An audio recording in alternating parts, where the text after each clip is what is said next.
Bandeirantes Campinas. E vem Guarani, vem com o Mike, ponta esquerda, rolou na boca do gol, vai pintar o terceiro, chute, é gol! Matheus Barbosa!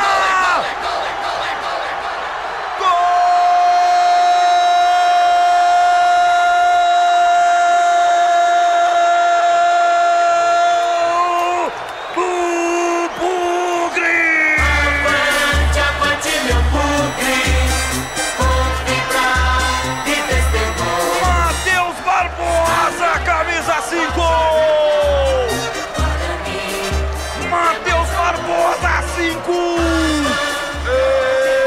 Ele não perdoa. Matheus Barbosa marca e faz a festa do torcedor bugre em todo o planeta. Na marca de 34, quase 35 do primeiro tempo.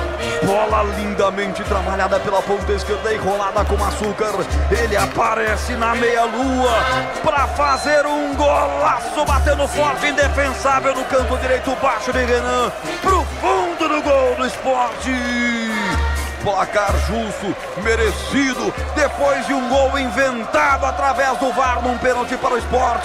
O Bugrão na frente com tranquilidade, Guarani 3, Sport 1. O que vale é o detalhe, conta aí, Vladimir.